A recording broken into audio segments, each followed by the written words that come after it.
Welcome.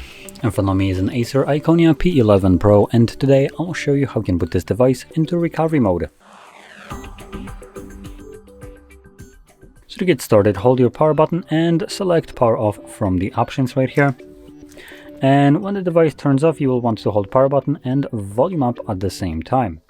Now, when you start holding them, after a couple seconds, you will see bootloader right here. So you want to let go of both of the buttons almost right away when you see that. Sometimes when you hold it a little bit too long, it takes one of those buttons that you're holding as an input and just reboots the device. As you can see, it takes a while, so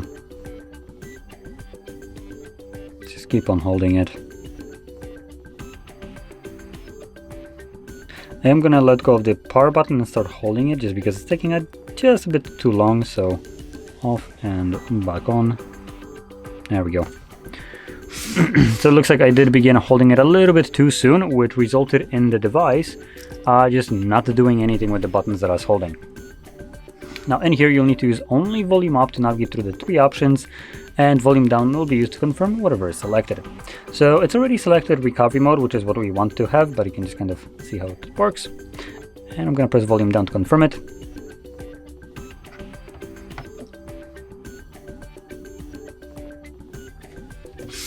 And you can see here we have our recovery mode. And here we can use both volume buttons to navigate, so up or down, and power button will be used to confirm whatever is selected. Now going over the options, we have a reboot system now, which takes us back to Android. Reboot to bootloader, which takes us back to the first page we have seen after turning off the device, and we also have enter fastboot mode.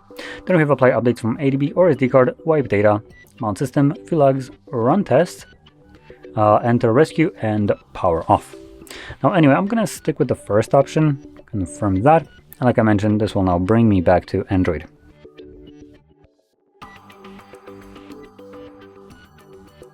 And there we go.